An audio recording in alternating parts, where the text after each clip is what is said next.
We are living in a culture entirely hypnotized by the illusion of time, in which the so-called present moment is felt as nothing but an infinitesimal hairline between an all-powerfully causative past and an absorbingly important future. We have no present. Our consciousness is almost completely preoccupied with memory and expectation. We do not realize that there never was, is, nor will ever be any other experience than present experience. We are therefore out of touch with reality. We confuse the world as talked about, described, and measured with the world which actually is. We are sick with a fascination for the useful tools of names and numbers, of symbols, signs, conceptions, and ideas. Through our eyes, the universe is perceiving itself. Through our ears, the universe is listening to its harmonies. We are the witnesses through which the universe becomes conscious of its glory, of its magnificence. Alan Wilson Watts. This isn't a Skyrim video, although God knows I wouldn't shy away from that on any moral basis. No, this video is kind of a clickbait. The good kind, though. You see, I've spent most of my life not quite understanding something, and I'm not quite sure I understand it now, but I at least know enough now to sincerely ask. Why? What are we doing here? Who's that man I see in the mirror, in the eyes of others? Rephrased a tad less esoterically, what meaning whatsoever does this life have? Now, if you're seriously expecting me to answer that question for you, you'd best move on now and go back to watching baby sensory videos, or perhaps more refined content such as SFM, Spider-Man, and Elsa kiss animation.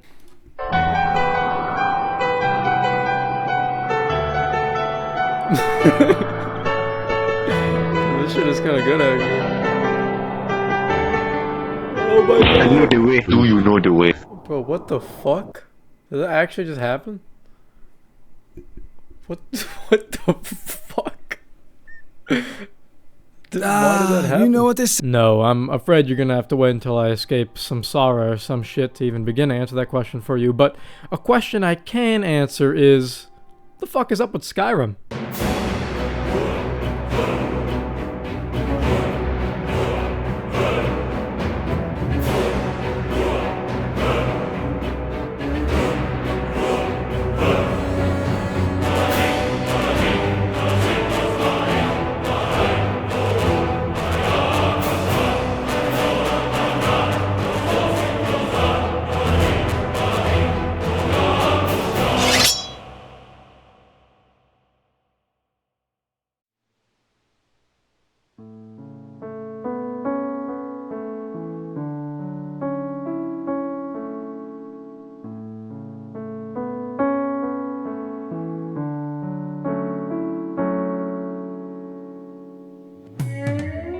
I am 20 years old. While I consider that to be exceptionally young, by internet standards, I'm essentially getting ready to file for retirement. This prime unk status is the reason that I was able to play Skyrim more or less when the game first released. I recall it being one of the first games I played on my new Xbox, buying it mainly because my friends in school would talk about it. At this time, Skyrim was akin to an entirely secondary life. I would come home from school every day and adventure back into the world of the Elder Scrolls, only to return to school the next day and rave about this new awesome glowing sword I got called the Dawnbreaker, and making fun of my friends who somehow managed to avoid Meridia.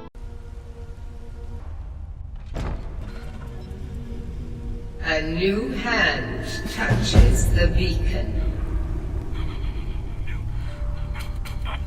Suffice it to say, it was a good time. Moving forwards over a decade now, Skyrim still holds a special place in my heart. Obviously, nostalgia has a large part to play in my continued love for what is frankly a remarkably clunky game and an RPG that includes almost zero actual role-playing, but I still do love the game. I mean, it's an immersive experience like no other, with an incredibly detailed world, an immaculate atmosphere, and a sense of magic drifting through the air at every turn, and a soundtrack that I, without a shred of shame, would say is one of the greatest soundtracks to anything ever composed. The game undoubtedly has issues, some glaring, but to say that Skyrim isn't a great game is nothing less of historical revisionism brought upon by the modern sins of Bethesda. Like I said though, this isn't a Skyrim video. If you want a more in-depth analysis on the game itself, check out my other videos, or maybe someone who speaks a bit less like an asshole, your pick. What intrigues me though is why whenever I think about Skyrim, I get that feeling.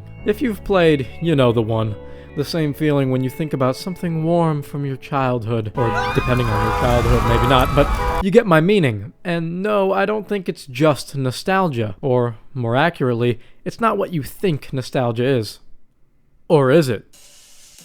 Let's talk about that. What is nostalgia? Well, an article published by the University of Southampton, which bases itself on a 2012 study of emotions, describes nostalgia as a complex emotion, which involves some mixture of happiness, sadness, and a general longing for past events, feelings, or ideas. But what I find particularly interesting is the section which talks about its psychological effects. Nostalgia, quote, confers psychological benefits. When engaging in nostalgic reflection, people report a stronger sense of belongingness, affiliation, or sociality. They convey higher continuity between their past and their present. They describe their lives as more meaningful, and they often indicate higher levels of self-esteem and a positive mood. Although nostalgic engagement, especially when it is carried out habitually and excessively, may not be beneficial to all, it is in general a resource on which people can capitalize to harness strength. A resource that allows them to cope more effectively with the vicissitudes of life. What the fuck does that mean? Well, more plainly, it seems as though nostalgia can manifest as part of some coping mechanism. But a coping of what?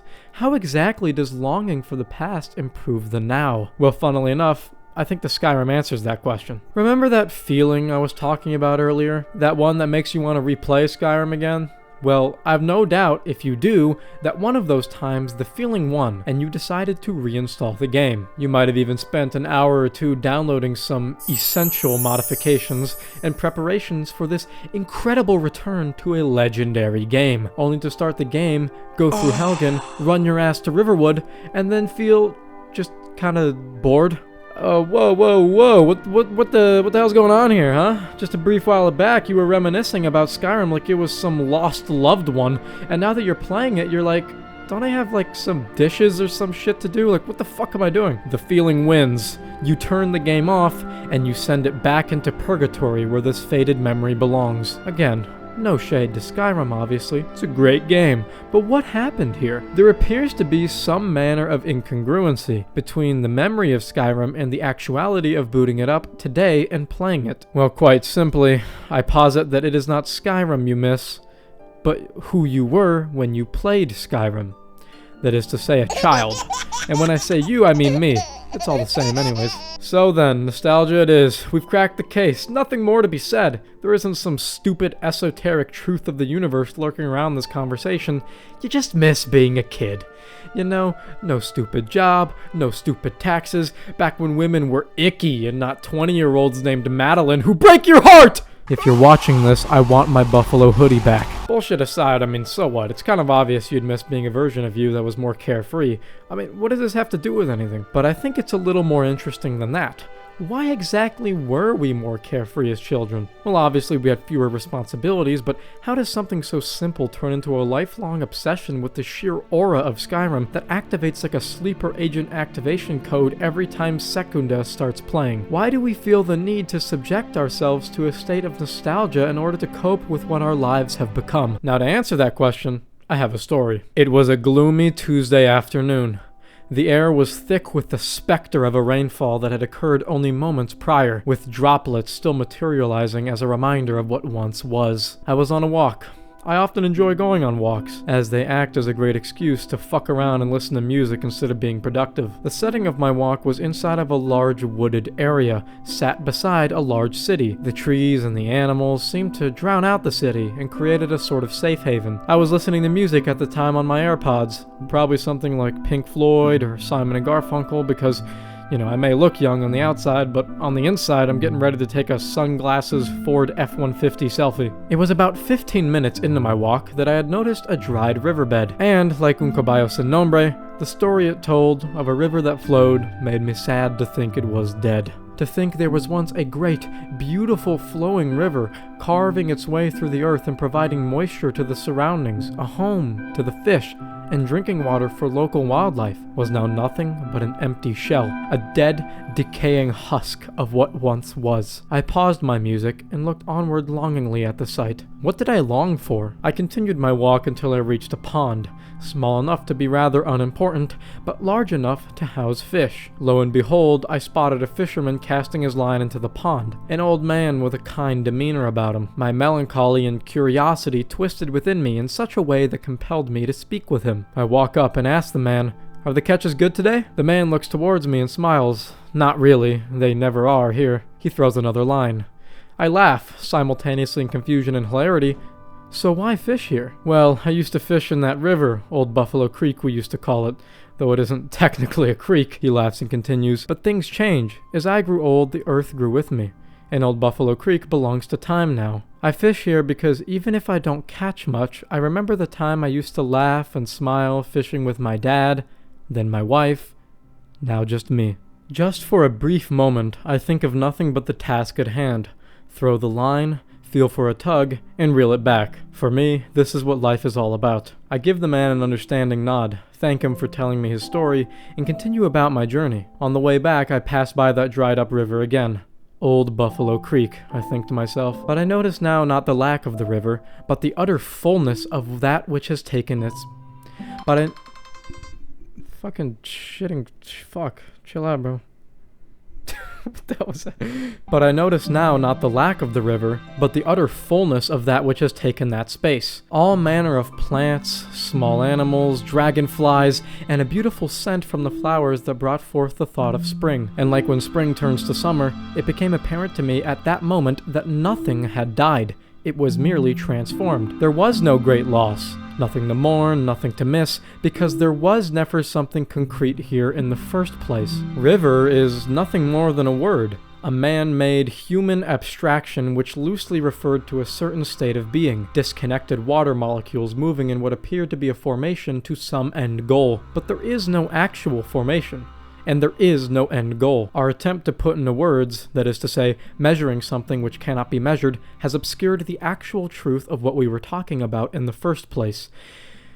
There never was a river here, and it never disappeared to somewhere else. In a world where everything is in a constant state of decay and reformation, there is only that present moment, that undefinable, unmeasurable, infinitely complex present situation, which quite naturally evolves into something quite other, but undeniably the same. And so I understood that the value here was not what was, or what will be, but simply what is. For it was the specter of the flowing water which gave way to the lively basin, containing an entire universe's worth of definable things. Ferns, cacti, salamanders, and yet these words alone were not good enough to thoroughly explain that moment.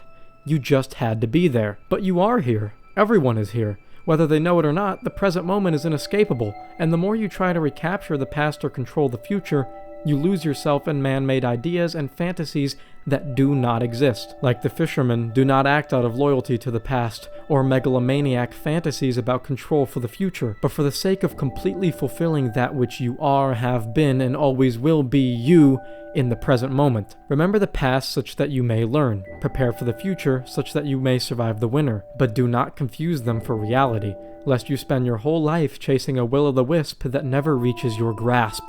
Then I went home and jerked off to Overwatch Rule 34 and scene! Now, in total transparency, that story was complete bullshit, and absolutely made up, for a matter of fact, like a total fib. So sorry if you feel misled. My real life isn't so interesting, but I wrote that story to articulate an idea that I hold that is so important to me. That true peace is to fully immerse yourself in the now, in what actually is. It's the Taoist concept of Wu Wei, literally meaning something approximating action without action. That is to say, to act without the conscious thought of acting, without that little ego in your head pulling you back to the last time you did this action, or what maybe you should be doing instead, or what you will do in the future. No, just being. To fully accept what is without question, without critique, that is to live. And it's in brief moments in life that the uninitiated experience this feeling. One such time in mine was playing Skyrim. I wasn't worried about anything else. I was fully engrossed in the world. It was easy to be. The incredible sound design, good graphics, for the time, and incredibly detailed world unshackled me from my thoughts of then and therefore and grounded me in now. Maybe you felt that way too. Dude, are you fucking serious? Leave me alone. What is this? What is this sound? I'm checked in. I'm checked in. Cancel. I'm checking. Check-in ended. Okay. Where was I? Fucking, Oh yeah. Maybe you felt that way too. Maybe that's why when you think of Skyrim, you just feel good. Maybe that's why we resort to nostalgia as a coping mechanism. Because at some point, somehow, all that mattered was what was happening right in front of you, and our unconscious desire to be perfect entities manifests as a longing for that time it all made sense. But reinstalling Skyrim isn't the answer. It's just a game about putting buckets on people's heads and robbing them blind. Rather, the answer is to introspect and remember that time in your life where you acted without acting. Break free from the definitions, labels, and symbols the modern world has developed to cloud your very being and steep you in confusion. Take a fucking walk. Live for a day. And even if that day you live is in complete misery, feel it in its totality and accept it for what it is. And if it's joy, feel its warmth and hold it close, but release it when it's time for it to transform, lest you stay chasing what once was unto eternity. This wasn't a Skyrim video, and you aren't some old husk of what once was or one day will become. You are the universe manifest, and your realm is eternity. Thanks for watching.